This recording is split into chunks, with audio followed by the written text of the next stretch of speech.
Assalamualaikum warahmatullahi wabarakatuh.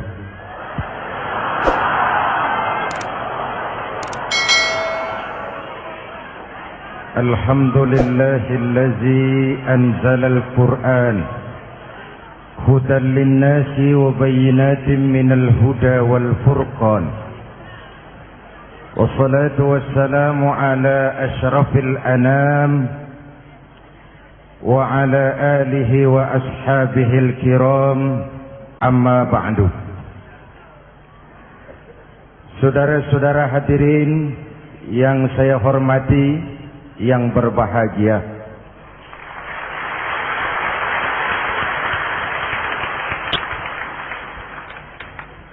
kali ini dalam suasana memperingati nuzulul Quran, setiap penganut agama mempunyai kitab-kitab yang suci atau dianggap sebagai suci. Semua agama.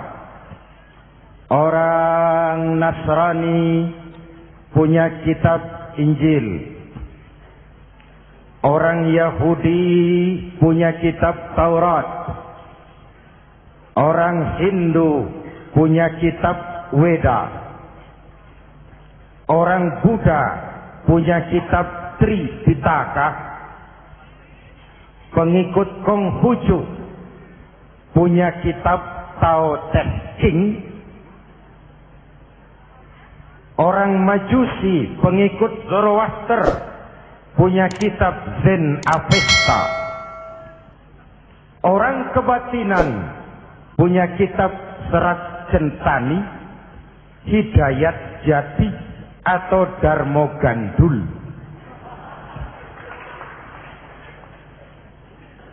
Kita umat Islam oleh Allah diberikan Al-Quran yang kita yakini sebagai kitab suci. Kunaon?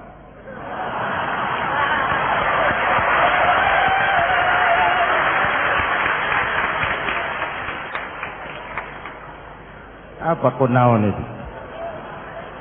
Kenapa sih kita yakin Quran itu kitab suci? Pertama, ajarannya sesuai dengan fitrah manusia. Suatu kitab dinamakan suci kalau konsep ajarannya sesuai dengan fitrah. Contoh, ini laki-laki ini seneng nggak sama perempuan? Normal. Kalau nggak seneng saya ragu-ragu. Perempuan seneng nggak sama laki-laki?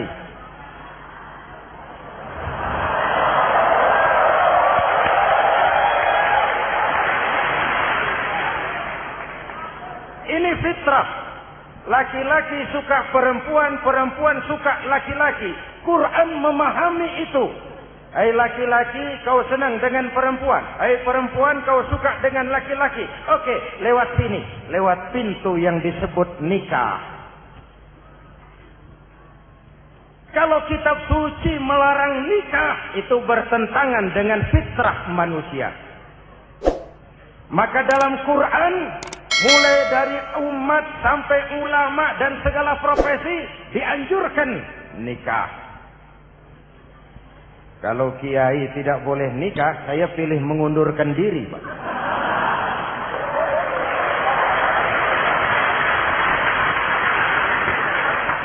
Itu bertentangan dengan fitrah. Lagian mubazir dikasih perabotan nggak dipakai.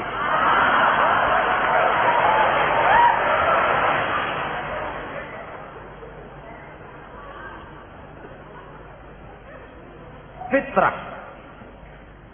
Contoh lagi, manusia perlu makan.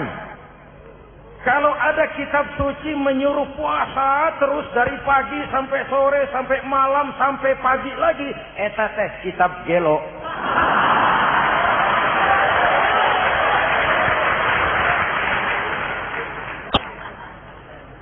Quran sesuai dengan fitrah. Puasa mulai dari imsak sampai datang waktu maghrib.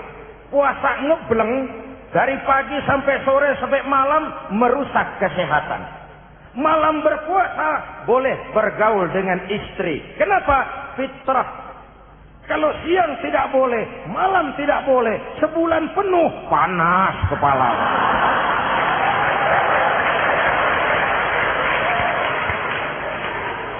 Rontok rambut. Hadirin yang saya hormati, itu yang pertama. Yang kedua, kita yakini Quran sebagai kitab suci karena isinya tidak saling bertentangan, konsekuen, konsisten.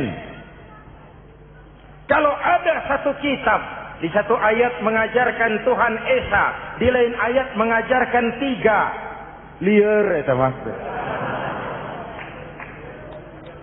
Bagaimana kitab suci isinya paradoks? Bagaimana kitab suci isinya saling bertentangan? Di ayat manapun sekali Quran berkata Allah itu Esa, selamanya Esa.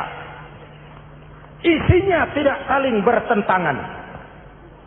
Lalu yang ketiga, kita yakini Quran kitab suci karena dia bersih dari intervensi manusiawi. Sejak turunnya Al-Quran menantang, jikalau kamu ragu terhadap Quran yang kami turunkan kepada hamba kami Muhammad, kamu anggap itu cuma bikinan Muhammad. Kalau Muhammad bisa, kamu tentu bisa. Baik, bikin satu surah semacam Al-Quran. 14 abad yang lalu tantangan ini turun dan sampai malam ini belum terjawabkan. Pak, barangkali tidak ada yang mau coba. Banyak. Antara lain Musailamah Al-Kazzab. Dia mencoba membuat menandingi Al-Quran. Dia buat satu surah namanya surah Al-Fil. Bunyinya begini, bikinan Musailamah. Al-Fil. Wa mal-fil. Wa ma adraka mal-fil. Lahu khurtumun tawil. Wa lahu zail. Sudah berbentuk syair. Isinya apa? Al-Fil, gajah. Wa mal-fil, apakah gajah itu? Wa ma adraka mal-fil, tahukah kamu apa itu gajah? Lahu khurtumun tawil, dia punya belalai panjang. Wa lahu zail, dan dia punya ekor. Gak usah turun ayat begituan, orang tahu.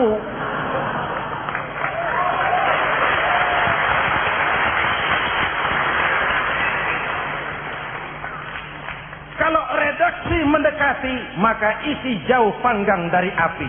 Kitab suci bersih dari campur tangan manusiawi. Maka Al-Quran, ke bahasa apapun dia diterjemahkan, naskah aslinya tetap ikut. Dia boleh diterjemahkan ke bahasa Sunda, bahasa Jawa, bahasa Padang, bahasa Inggris, bahasa Jerman, bahasa Belanda. Naskah aslinya tetap ada. Kenapa? Bahasa ke bahasa perbedaannya sering frontal.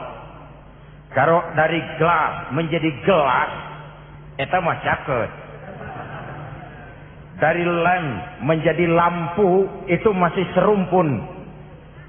Tapi cokot Sunda dengan cokot Jawa, itu jauh bedanya.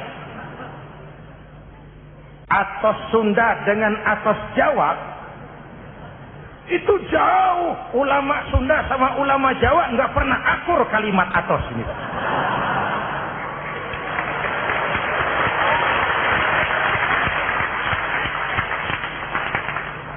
Inilah kebenaran janji Allah. Inna nahnu nazzalna dzikra wa inna lahu lahafizun. Kami yang turunkan Al-Quran, kami yang akan menjaganya. Ribuan orang hafal Al-Quran. Lalu apa pesan-pesan misi utama Al-Quran? Pertama, menegakkan tauhid. Ini yang lebih dahulu. Membentuk kualitas sumber daya manusia dengan menanamkan nilai-nilai keimanan. Membebaskan dari ketergantungan kepada benda. Ya ayyuhan nasu ubudu rabbakumul ladzi khalaqakum.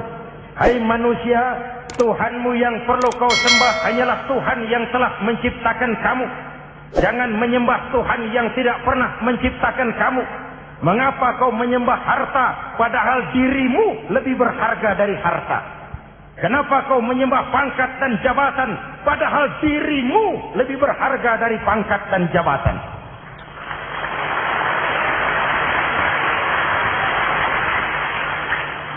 Diajak rasio berpikir, Tuhanmu yang perlu kau sembah hanyalah Tuhan yang menciptakan kamu. Dan Tuhan yang menciptakan kamu itu Tuhan yang lam yalid walam yulad, yang laisa kamitslihi syai'un, dan itulah Allah Subhanahu wa taala. Ayo orang teh, ayeuna teh. Boleh pakai teh? Ayeuna teh, kita teh. Kalau kepada syirik jali, syirik yang terang-terangan, insya Allah tidak. Nyata-nyata menyembah berhala, tidak. Nyata-nyata menyembah pohon, tidak. Nyata-nyata berkeyakinan Tuhan lebih dari satu, tidak. Tapi kita sering terjebak pada syirik kecil, syirik khafi, syirik yang tersamar. Saya sejak pakai cincin ini, jangankan anak gadis, nenek-nenek ngelihat saya cincin. Jangankan anak gadis, nenek-nenek lihat saya lemes. Cincin.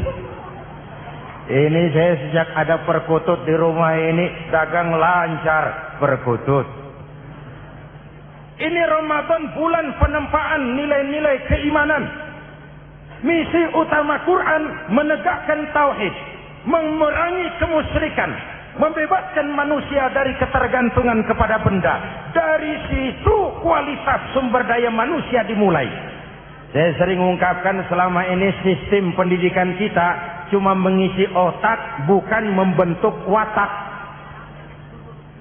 Otak diisi segala macam ilmu, tapi hati kosong, agama rapuh, akhirnya moral rendah.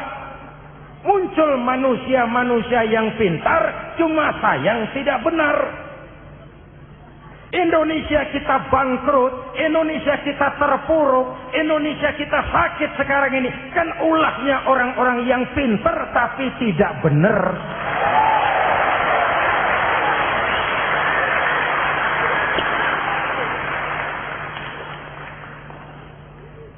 Dan kalau saya bicara kayak begini, ini bukan pidato politik, ini nurani. Politik naon kadut.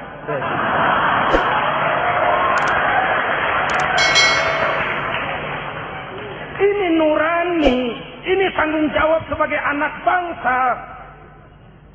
Ibu bapak, saudara-saudara hadirin yang saya hormati.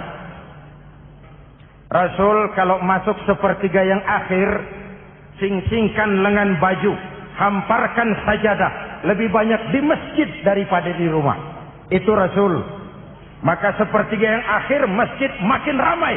Lihat Masjidil Haram. Lain dengan kita. Sepertiga yang akhir masjid mulai mengalami kemajuan. Safnya makin maju.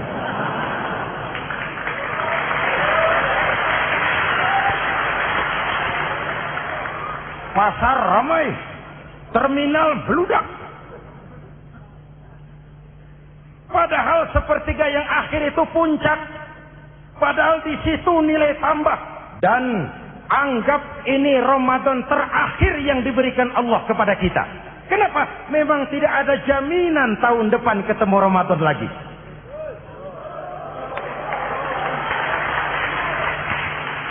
Anggap ini Ramadan terakhir yang diberikan Allah kepada kita. Tidak ada jaminan tahun depan Ramadan akan ketemu lagi.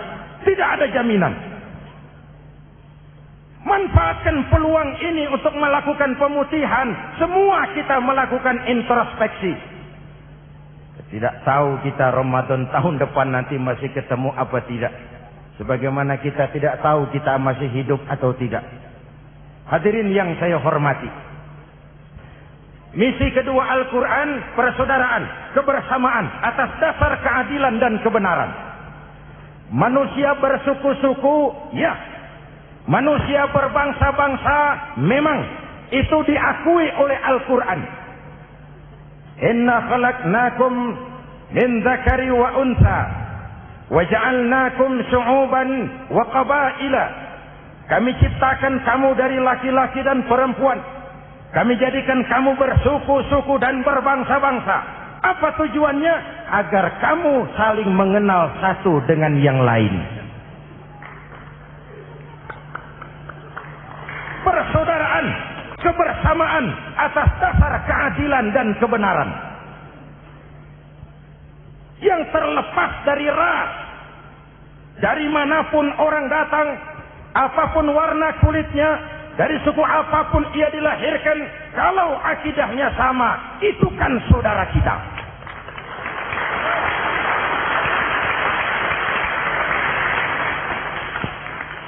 Seperti di masjid, kita tidak peduli dari mana kita datang.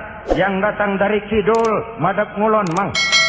Yang datang dari sebelah lor, madhab ngulon mang. Yang datang dari sebelah wetan, madhab kulon mang. Yang datang dari kulon, madhab ngulon. Bukan soal dari mana kau datang, tapi satu arah menghadapmu. Kau mau Betawi, mau Sunda, mau Jawa, mau Padang, mau Aceh, mau Batak, mau Ambon, kita satu nusa, satu bangsa, satu bahasa. Marilah kita jadi lem perekat buat lingkungan kita di saat keutuhan kita sebagai bangsa sedang dalam ujian berat. Semangat kebersamaan atas dasar keadilan. Tidak ada mayoritas menekan minoritas. Umat Islam itu kalau besar, dia mampu melindungi yang kecil. Kalau kecil, dia bisa menjaga diri. Tiap solat Jumat, khatib berpesan pada akhir khutbah kedua, Innallaha ya'muru bil adli wal ihsan. Innallaha ya'muru bil adli wal ihsan. Allah memerintahkan kamu menegakkan keadilan dengan argumen, bukan dengan sentimen. Mengajak, bukan mengejek. Merangkul, tidak untuk tujuan memukul. Kalau sebagai bangsa kita utuh, kompak dan bersatu, saya yakin kita akan bisa mengatasi kesulitan-kesulitan sekarang ini.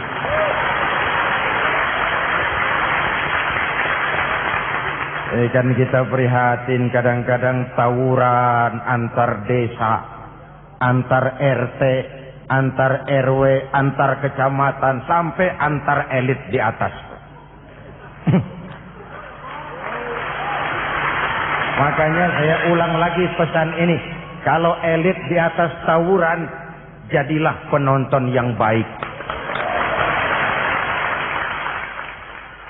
Saudara-saudara kaum muslimin yang saya cintai, kita prihatin.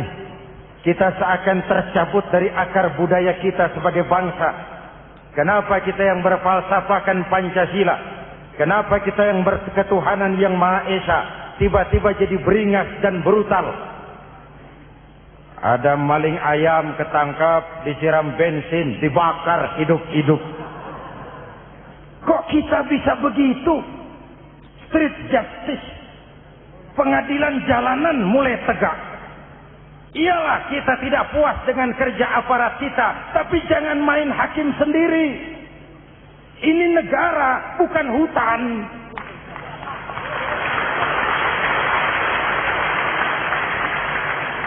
Jangan mencegah kemunkaran dengan menegakkan kemunkaran baru. Oleh hal-hal yang sepele, yang mestinya kita bisa mencari jalan keluar dengan baik. Ayo luruskan saf, rapatkan barisan, satukan langkah, tautkan hati. Kita satu umat yang satu, diikat oleh Al-Quran. Hanya dengan kebersamaan kita akan mampu menata hari esok yang lebih baik atas dasar keadilan dan kebenaran. Dulu Muhammad Toha teriak takbir ngadepi Belanda. Bung Tomo teriak takbir ngadepi Belanda. Ayeuna takbir ngadepi batur sadulur salembur. Nanaonan.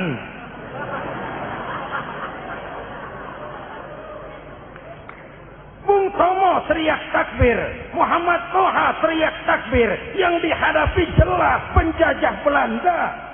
Kita ngadepi saudara sendiri, Allahu Akbar, yang sana teriak Allahu Akbar, setan tepuk tangan di tengah.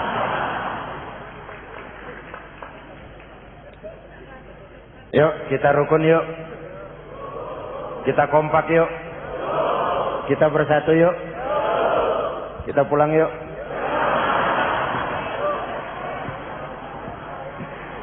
Ini misi kedua. Misi yang ketiga, Al-Quran membebaskan manusia dari gaya hidup sekuler. Quran mengingatkan, awas bung, ada hidup sesudah mati, ada akhirat sesudah dunia. Lebih untung orang yang percaya akhirat daripada yang tidak. Paling tidak hidupnya normatif. Contoh, saudara yakin akhirat ada, lalu saudara hidup baik-baik, menjauhi yang munkar, meninggalkan yang haram, saudara sujud, puasa, jihad, lalu saudara mati. Setelah mati ternyata akhirat tidak ada. Tidak ada ruginya. Paling kurang kita sudah dicatat sebagai orang baik. Sebaliknya, saudara tidak percaya sama akhirat, lalu hidup seenaknya, judi, mabuk, zina, nipu orang, korupsi, tenggelam dalam kemunkaran, lalu mati. Setelah mati ternyata akhirat ada. Kamana anjen? Lebih untung orang yang percaya akhirat ketimbang yang tidak. Hidupnya ada rem. Iya pak, saya kepengen banyak uang, tapi kalau main judi nanti di akhirat bagaimana? Iya, saya kepengen jadi orang kaya, tapi kalau korupsi, nipu orang, buka peternakan tuyul, nanti di akhirat bagaimana? Gaya hidup yang berkeseimbangan. Ada hidup sesudah mati dan ada akhirat sesudah dunia. Yang keempat, Quran membebaskan manusia dari belenggu kebodohan. Quran ayat yang pertama turun sudah berkata, Iqra, baca, kamu jangan jadi bodoh. Kebodohan menimbulkan kemiskinan, kemiskinan mendekatkan kepada kekufuran. Yang kelima, ini kado buat ibu-ibu, Quran mengangkat harkat, derajat dan martabat kaum wanita. Sebelum Quran turun, sebelum Islam datang, nasib wanita sangat menyedihkan. Dilahirkan hanya untuk melahirkan. Kalaupun berperan, peranannya tidak lebih segitiga.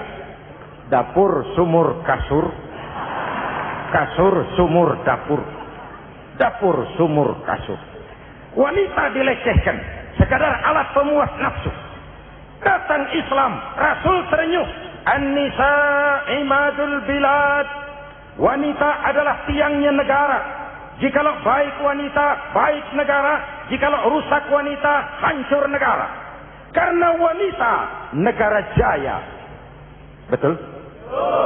Karena wanita, negara hancur. Betul? Maka wanita adalah bidadari yang kadang-kadang setan.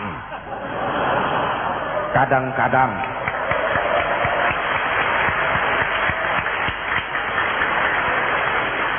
Ini yang hadir di sini bidadari semua. Ibu bapak, saudara-saudara hadirin yang saya hormati.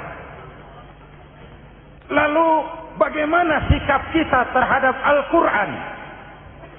Quran sendiri menjelaskan, "Thumma awrasnal kitab allazina istafaina min ibadina." Kemudian kami wariskan kitab Al-Quran yang kami pilih buat hamba-hamba kami yang terpilih. Luar biasa. Umatnya umat pilihan, Rasulnya Rasul pilihan, kitabnya pun kitab pilihan.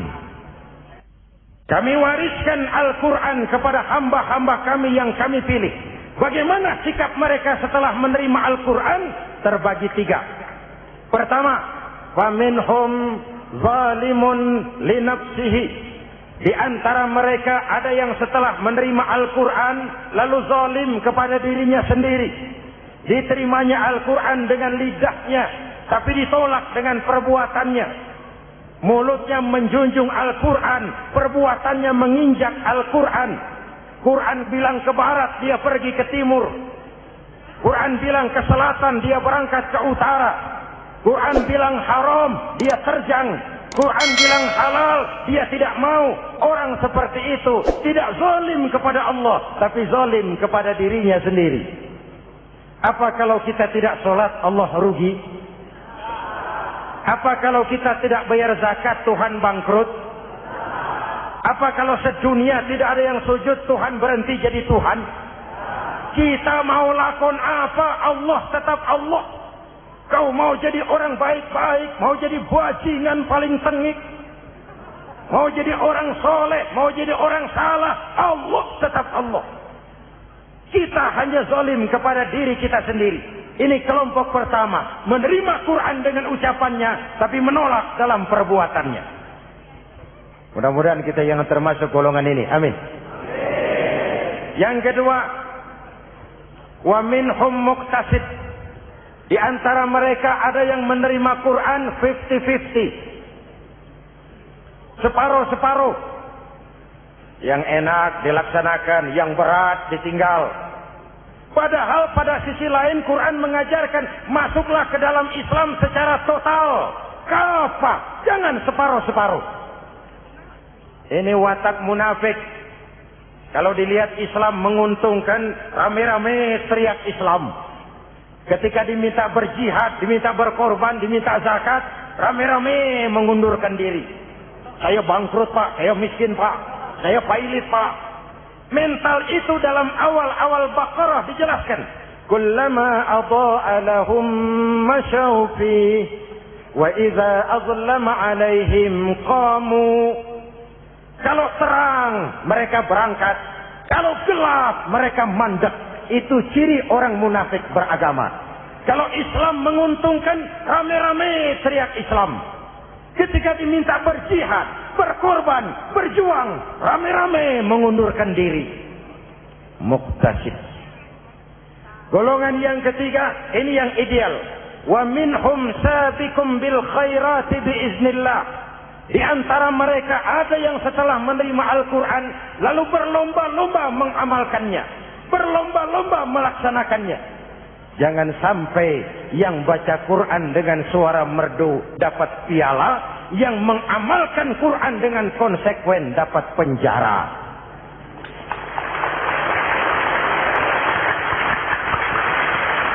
Itu ironi, itu menyedihkan, itu memilukan, dan itu memalukan. Pilihan terserah kita. Satu hadis Rasulullah mengajarkan begini. Man ja'alal Qur'ana amamahu qadahu ilal jannah. Wa man ja'alal Qur'ana khalfahu saqahu ilan nar. Siapa yang meletakkan Quran di depannya, dijadikannya Quran sebagai imam, Quran akan membimbing dia ke surga. Surga dunia, lebih-lebih surga akhirat. Sebaliknya, siapa yang meletakkan Quran di belakang, dibelakanginya ajaran Quran, Quran akan mendorong dia ke neraka. Neraka dunia, lebih-lebih neraka akhirat. Quran imam apa makmum? Kita makmum apa imam? Makmum ikut imam apa imam ikut makmum? Makmum ikut imam. Jikalau Quran adalah imam, jikalau kita adalah makmum, ke barat kata Quran, ke barat kita berangkat. Ke timur kata Quran, ke timur kita menuju. Halal kata Quran, itu yang kita ambil.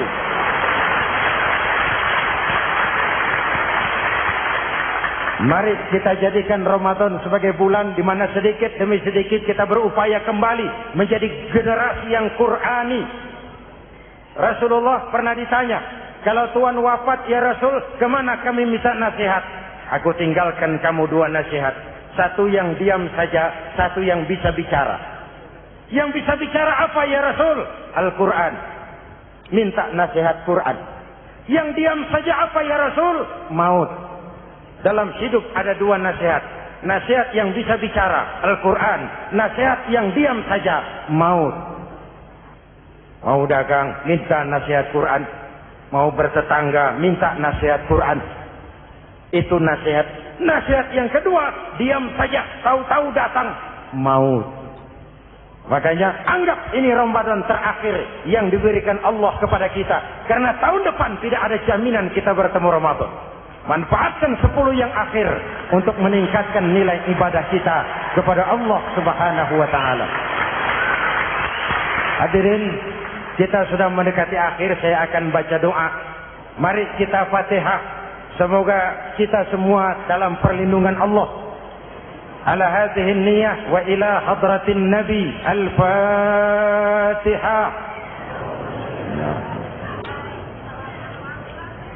Siratal ladzina an'amta 'alaihim ghairil maghdubi 'alaihim waladdallin. Amin.